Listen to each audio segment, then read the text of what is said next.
It was a glorious day for Team India on day one of the Boxing Day test against South Africa in Centurion. KL Rahul marked a sensational century on the very first day of the Boxing Day test, making him only the second Indian player after Murli Vijay to register a century in the very first day of a test match outside Asia. I am Shubhan Chakravarti and you are watching News 9. I am joined by Nikhil Narayan to discuss the day one of the Boxing Day test between India and South Africa. Nikhil, 272 for 3 India, no one can complain about that. Absolutely, winning the toss, batting first, everyone was saying it is a, a precarious call by Virat Kohli on a green top, playing only 5 specialist batsmen, but the result has vindicated what he decided to do. It has been India's day through and through. They dominated the first session, the second session was shared, but the third session again India, so India all the way. Absolutely, Nikhil. In our preview shows, you had said that Rohit Sharma was a big miss in this South Africa tour. He still remains to be a big miss. But what about Mayank Agarwal and KL Rahul? The opening pair played sensationally, were very decisive when they were leaving the ball, but made sure to convert those bad deliveries into runs. Yes, they did two things brilliantly, Shubhayan. First, they left outside the off stump very well. They were assured of the off stump. Also, they punished the loose balls. They got a number of boundaries. That meant the scoreboard kept ticking away and the run rate was above 3 runs per over always.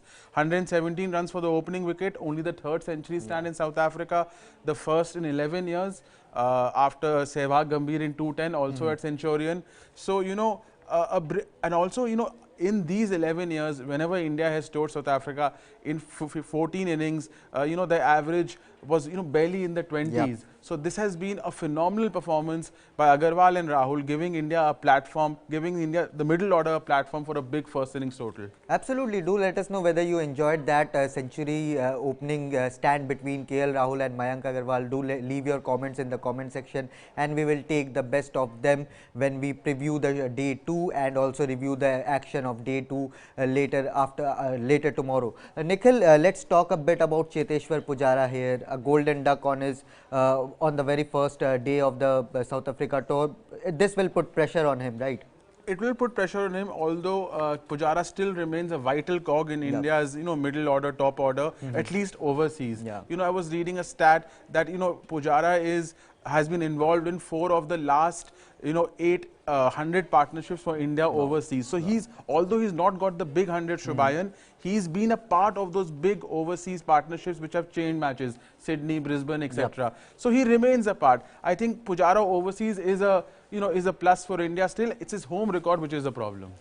Absolutely, and Nikhil, but let's talk a bit about South Africa's bowling unit as well. Although they were missing Hendrik Nokia, but the likes of Kagiso Rabada, Lungi Ngidi, Marco Jansen and even Vian Mulder, they looked a bit lackluster on the very first day, probably a bit stiff given that South Africa haven't played many test match in this 1 year or so. Absolutely, I think they did not bowl the right lengths in the first session. They were bowling a bit too short of a length. They needed to pitch the ball fuller and because the wicket had enough if you wanted to extract, but the length did not allow the ball to swing or seam.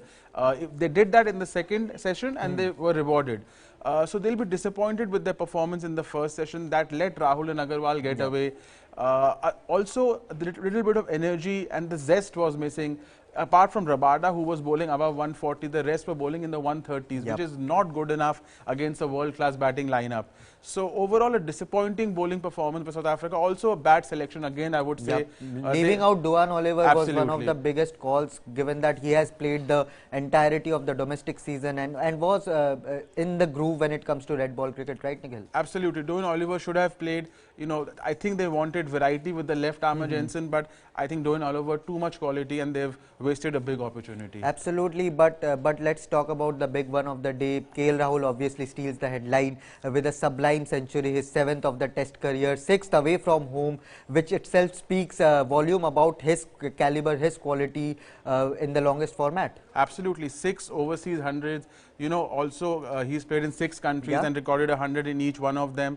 becomes only the second Indian to second opener to record a century in South Africa after Wasim Jaffer. So you know, a brilliant performance by KL Rahul. You know, he's a world-class batsman. He always had the talent. Now he's going to show, even in Test cricket, as he has shown in 50 overs and T20s, that he belongs here. And KL Rahul is here to stay. Absolutely, he remains unbeaten on 122. Nikhil, let's put your predictability meter on check again. Do you think he will make it into a big one, a double hundred in South Africa? I think he'll make around 165. 165 is what Nikhil says, but do let us know whether you think KL Rahul can convert this century into a double on day 2 of the Boxing Day test. Nikhil, one of the biggest talking points of the day, Virat Kohli's dismissal. What was that shot? Playing in the 19th or 20th stump of his almost on the wide mark of the popping crease. A poor shot. He was looking in such a fine touch, but again a waste of a shot to throw his wicket away. Absolutely, Shubha. And he was looking in ominous touch. He was looking in control. His control percentage, I think, was around 93-94% when he got dismissed. I think there were 6 dot deliveries before he got dismissed. That added pressure on him to score runs. So a wide one he chased, he should have left that, you know, an edge, and a poor way, he would be very frustrated and disappointed.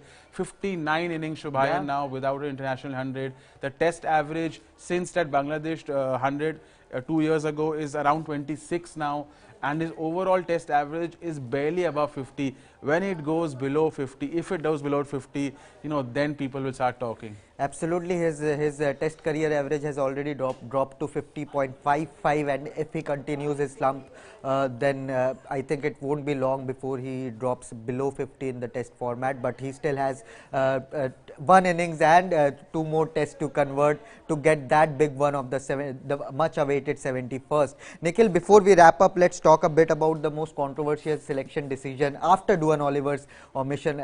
Obviously, Ajinkya Rahane, Team India made a big call, supported back there, former vice captain, one of the most experienced players in Rahane, and he looked in glorious touch today. Absolutely, he looked in, he looked the best out of all the batsmen. In fact, no false shots, positive intent, some beautiful crisp boundaries. If Rahane can play like this, is the Rahane of old. This is the Rahane who used to be an overseas Sena expert. If he plays like this, they won't be able to drop Rahane, and I feel bad for Shreyas Iyer, especially Hanuma Vihari. But Rahane is experienced, they've given him another chance, and if he converts this into a big one, I mean, well, tough luck for the others. Absolutely, India ended day 1 on 272. Nikhil, what should be a very good score on this pitch, because the pitch is playing very well. South African bowlers are looking out of not in their best of forms. Indian batters are pretty well settled. KL Rahul and Ajinkya Rahane, Rishabh Pant to follow. There's plenty of fireworks there. Yeah, I think the wicket will quicken up on day 2 and 3. That has traditionally been the thing at Centurion. But I think India will be very happy if they can post a 400 plus total. Anything above 400 will add massive pressure on South Africa, because the wicket will quicken up and assist the seamers, and India has quality in their seam attack. Above 400 is the first target. Above 400 is what Nikhil says. Thank you so much, Nikhil, for joining in. Do let us know what do you think should be a good total on this Centurion track, as KL Rahul and Ajinkya Rahane will continue from their overnight score. India are 272 for 3. Join us tomorrow for the preview show before the day's play, and of course we will continue to give you all the live coverage on News 9 Live and news9live.com. So don't forget to check that out. Thank you so much for joining for the day 1 analysis. Join us again tomorrow. Thank you so much. Good night.